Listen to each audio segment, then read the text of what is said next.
O Mahabharata. De Krishna Dvaipayana Vyasa. Livro 1. Kshatrartha Parva. Capítulo 179. Reconciliado com Kalmashapada. O Gandharva continuou, vendo o retiro sem seus filhos, o Muni afligido com grande dor o deixou novamente. E em seu caminho ele viu, o Partha, o rio cheio com as águas da estação chuvosa, varrendo inúmeras árvores e plantas que tinha crescido sobre sua margem.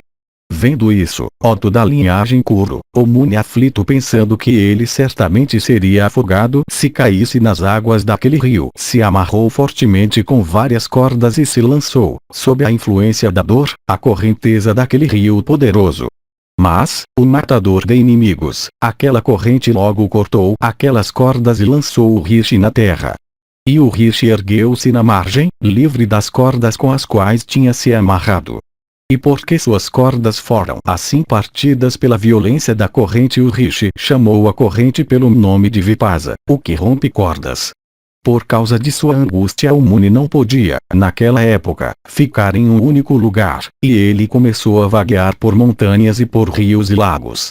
E vendo novamente um rio chamado Aimavati, que flui do Imavati, de aspecto terrível e cheio de crocodilos ferozes e outros monstros aquáticos, o Rishi se jogou nele, mas o rio, confundindo Brahmani com uma massa de fogo, inextinguível, imediatamente fluiu em 100 direções diferentes, e foi conhecido desde então pelo nome de Satadru, o rio de 100 cursos.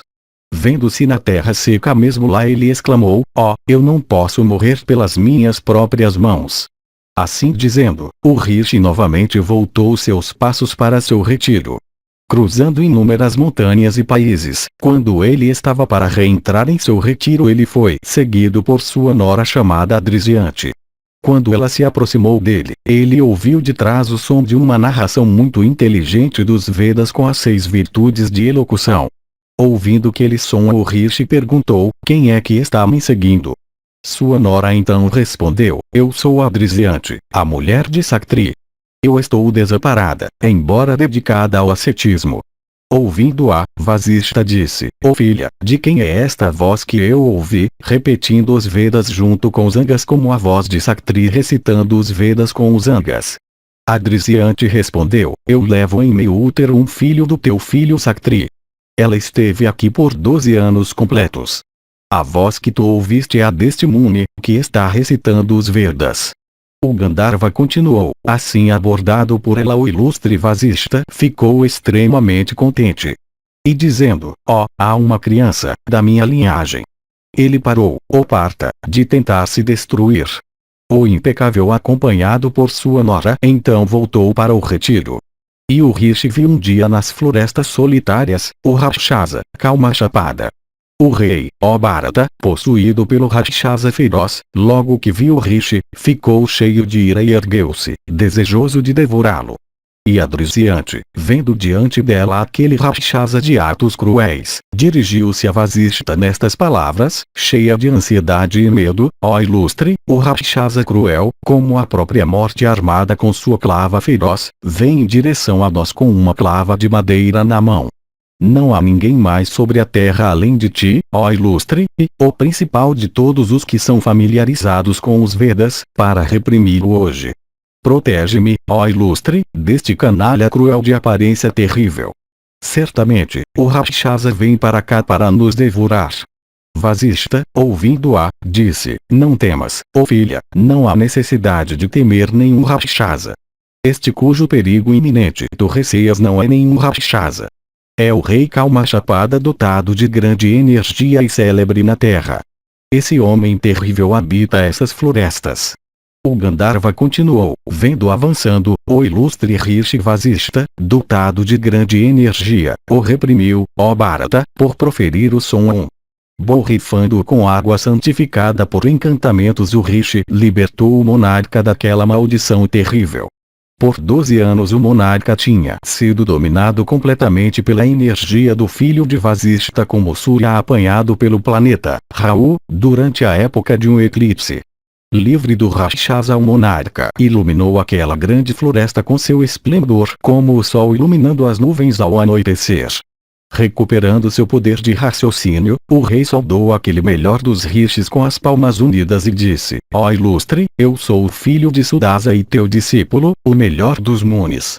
Ó, dize-me o que te apraz e o que eu devo fazer. Vasishtha respondeu, dizendo: Meu desejo já foi realizado. Volta agora para o teu reino e governa os teus súditos. E, ó chefe de homens, nunca mais insultes os brahmanes. O monarca respondeu: Ó ilustre, eu nunca mais insultarei brahmanes superiores. Em obediência à tua ordem eu sempre adorarei os brahmanes. Mas, o melhor dos brahmanes, eu desejo obter de ti algo pelo qual, o principal de todos os conhecedores dos Vedas, eu possa ficar livre da dívida que tenho com a linhagem de Ikshvaku. O melhor dos homens, cabe a ti me conceder, para a perpetuação da linhagem de Ikshvaku, um filho desejável possuidor de beleza e talentos e bom comportamento. O Gandharva continuou, assim abordado, Vasishtha, aquele melhor dos brahmanes dedicado à verdade respondeu àquele poderoso monarca arqueiro, dizendo, eu te darei. Depois de algum tempo, o príncipe de homens, Vasishtha, acompanhado pelo monarca, foi para a capital recentemente conhecida por toda a terra pelo nome de Ayodhya. Os cidadãos em grande alegria saíram para receber aquele impecável e ilustre, como os habitantes do céu saindo para receber seu chefe. O monarca, acompanhado por Vasishtha, reentrou em sua auspiciosa capital depois de muito tempo. Os cidadãos de Ayodhya viram seu rei acompanhado por seu sacerdote como se ele fosse o sol nascendo. O monarca que era superior a todos em beleza encheu com seu esplendor toda a cidade de Ayodhya, como a lua outonal enche todo o firmamento com seu esplendor. E a própria cidade excelente, por suas ruas terem sido regadas e varridas, e pelas fileiras de estandartes e flâmulas embelezando tudo em volta, alegrou o coração do monarca. E, o príncipe da linhagem Kuru, a cidade cheia como estava de almas alegres e saudáveis, por causa da presença dele, parecia brilhante como Amaravati com a presença do chefe dos celestiais. Depois que o sábio real tinha entrado em sua capital, a rainha, por ordem do rei, se aproximou de Vasishtha. O grande rishi, fazendo um acordo com ela, se uniu a ela segundo a lei superior. E depois de pouco tempo, quando a rainha concebeu, aquele melhor dos rishis, recebendo as reverentes saudações do rei, voltou para o seu retiro. A rainha levou o embrião em seu útero por muito tempo. Quando viu que não dava à luz, ela rasgou o seu útero com um pedaço de pedra. E foi então que no 12º ano de concepção nasceu Asmaka, aquele touro entre homens, o sábio nobre que fundou a cidade de Paudânia. Capítulo 180. Vasishtha consola filho com história de kshatriyas destruindo Brigus. O Gandharva continuou, então, o Partha, Adrisiante, que tinha estado residindo no retiro de Vasishtha, deu à luz um filho que foi o perpetuador da linhagem de Saktri e que era um segundo Saktri em tudo. O principal dos Bharatas, aquele melhor dos Munis, o próprio Vasishtha ilustre, realizou as cerimônias usuais após o nascimento de seu neto. E porque o rishi Vasishtha tinha resolvido se autodestruir, mas se absteve disso logo que soube da existência daquela criança, quando nasceu, foi chamada de Parasara, o vivificador dos mortos. O virtuoso Parasara, desde o dia de seu nascimento, conheceu Vasishtha como seu pai e se comportava em relação ao Muni como tal. Um dia, o filho de Kunti, o menino se dirigiu a Vasishtha, aquele principal dos brahmanes sábios, como pai, na presença de sua mãe Adrisiante. Adrisiante, ouvindo o som muito inteligível pai docemente proferido por seu filho, dirigiu-se a ele com olhos chorosos e disse, ó criança, não te dirijas ao teu avô como teu pai. Teu pai, ó filho, foi devorado por um rakshasa em uma floresta diferente. Ó inocente, não é teu pai este que tu consideras assim. Este venerável é o pai do teu célebre pai. Assim abordado por sua mãe aquele melhor dos rishis de palavras verdadeiras ficou triste, mas logo inflamou-se e resolveu destruir a toda a criação. Então o ilustre e grande asceta Vasista, aquela principal de todas as pessoas conhecedoras de Brahma, filho de Mitravaruna, aquele rishi conhecedor da verdade positiva, dirigiu-se ao seu neto que tinha colocado seu coração em destruir o mundo. Ouve, ó Arjuna, os argumentos pelos quais Vasista conseguiu tirar aquela decisão da mente de seu neto. O Gandharva continuou. Então Vasista disse: havia um rei célebre de nome Kritavirya. Aquele touro entre os reis da terra era discípulo dos Brigus conhecedores do Veda. Aquele rei, ó criança, depois de realizar o sacrifício Soma, gratificou os Brahmanes com grandiosos presentes de arroz e riqueza.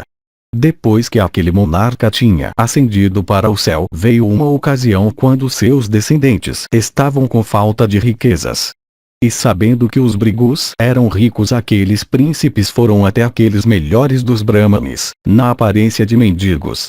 Alguns entre os Brigus, para proteger sua riqueza, a enterraram sob a terra, e alguns por medo dos Kshatriyas começaram a dar sua riqueza a outros Brahmanes, enquanto alguns deles devidamente deram aos Kshatriyas tudo o que eles queriam. Aconteceu, no entanto, que alguns Kshatriyas, ao cavarem como queriam na casa de um Bhargava específico, encontraram um grande tesouro. E o tesouro foi visto por todos aqueles touros entre os Kshatriyas que lá estavam. Enfurecidos com o que eles consideraram como um comportamento enganador dos Brigus, os Kshatriyas insultaram os Brahmanes, embora os últimos pedissem piedade. E aqueles poderosos arqueiros começaram a matar os Brigus com suas setas afiadas. E os Kshatriyas vagaram por sobre a terra, matando até os embriões que estavam nos úteros das mulheres da linhagem Brigu. E enquanto a linhagem Brigu estava sendo assim exterminada, as mulheres daquela tribo fugiram de medo para as montanhas inacessíveis de Himavat. E uma entre aquelas mulheres, de belas pernas, por desejar perpetuar a linhagem do marido, guardou em uma das suas coxas um embrião dotado de grande energia. Certa mulher Brahmane, no entanto, que veio a saber desse fato, foi por medo aos Kshatriyas e relatou esse caso a eles. E os Kshatriyas então foram destruir aquele embrião. Chegando ao lugar, eles viram a futura mãe resplandecendo com energia inata, e a criança que estava em sua coxa saiu rompendo a coxa, e ofuscando os olhos daqueles Kshatriyas, como o sol do meio-dia. Assim, privados de visão, os Kshatriyas começaram a vaguear por aquelas montanhas inacessíveis. E afligidos pela perda de visão, os príncipes sofreram, e desejosos de recuperar o uso de seus olhos, eles resolveram procurar a proteção daquela mulher impecável. Então aqueles Kshatriyas, afligidos pela tristeza, e pela perda da visão como a de um fogo que se acaba, se dirigiram com corações ansiosos àquela senhora ilustre, dizendo: por tua graça, ó senhora, nós desejamos que a nossa visão seja restaurada. Nós então voltaremos para as nossas casas todos juntos e nos absteremos para sempre da nossa prática pecaminosa. Ó Bela, cabe a ti com teu filho ter piedade por nós. Cabe a ti auxiliar esses reis por lhes conceder a visão. Capítulo 181. A Urva decide destruir todas as criaturas. Vasista continuou. A senhora Brahmane, assim abordada por eles, disse: ó filhos, eu não tirei sua visão, nem estou zangada com vocês. Esta criança, no entanto, da linhagem Brigu, está certamente zangada com vocês. Há pouca dúvida, ó filhos, que vocês foram privados de visão por este menino ilustre cuja fúria foi acesa à lembrança do massacre de sua raça. Ó filhos, enquanto vocês estavam destruindo até que os embriões da raça Brigu, esta criança foi mantida por mim em minha coxa por 100 anos. E para que a prosperidade da linhagem Brigu possa ser restaurada, os Vedas inteiros com seus ramos vieram a ele mesmo enquanto ele estava no útero. É evidente que este descendente da linhagem Brigu, enfurecido pelo massacre de seus pais, deseja matar vocês. Foi pela energia celeste dele que seus olhos foram queimados. Portanto, ó filhos, rezem para este meu filho excelente nascido da minha coxa. Conciliado por sua homenagem, ele poderá devolver sua visão. Vasishtha continuou: ao ouvirem essas palavras da dama Brahmani, todos aqueles príncipes se dirigiram à criança nascida da coxa, dizendo: "Sei auspicioso." E o menino foi auspicioso para com eles. E aquele melhor dos Brahmanis rishis, por ter nascido depois de romper a coxa de sua mãe, veio a ser conhecido por todos os 3 mundos pelo nome de Aurva, nascido da coxa. E os príncipes recuperaram a visão e foram embora. Mas o Muni Aurva da linhagem Brigu resolveu dominar todo o mundo. E o Rishi de grande alma fixou seu coração, ó filho, na destruição de todas as criaturas do mundo. E aquele descendente da linhagem Brigu, para prestar homenagem, como ele considerava, aos seus antepassados massacrados, se dedicou às mais austeras penitências com o objetivo de destruir todo o mundo. E desejoso de gratificar seus antepassados, o Rishi afligiu com seu ascetismo severo os 3 mundos com os celestiais, os asuras e seres humanos. Os Pitris, então, sabendo que o filho de sua raça estava prestes a fazer, vieram todos da sua própria região até o Rishi e dirigindo-se a ele disseram: "Aurva, ó filho, tu tens sido feroz em teu ascetismo. Teu poder foi testemunhado por nós. Ser benevolente para com os 3 mundos. Ó, controla a tua ira. Ó filho, não foi por incapacidade que os Brigus de alma sob controle completo foram, todos eles, indiferentes à sua própria destruição pelas mãos dos assassinos kshatriyas. Ó filho, quando nós nos cansamos dos longos períodos de vida concedidos a nós, foi então que desejamos a nossa própria destruição por meio dos kshatriyas. A riqueza que os Brigus colocaram em sua casa subterrânea foi colocada somente com o objetivo de enfurecer os kshatriyas e de comprar uma briga com eles. O melhor dos Brahmanes, como nós estávamos desejosos do céu, que uso a riqueza poderia ter para nós. O tesoureiro do céu, Kuvera, manteve um grande tesouro para nós. Quando nós vimos que a morte não poderia, de nenhuma maneira, nos alcançar, foi então, ó filho, que consideramos esse como o melhor dos meios, de realizar nosso desejo. Aqueles que se suicidam nunca alcançam as regiões que são abençoadas. Refletindo sobre isso, nós nos abstivemos de nos autodestruir. Portanto, isso que tu desejas fazer não é agradável para nós. Reprime a tua mente, portanto, da ação pecaminosa de destruir todo o mundo. Ó filho, não destruas os kshatriyas nem os 7 mundos. Ó, mata essa tua ira que macula a tua energia ascética.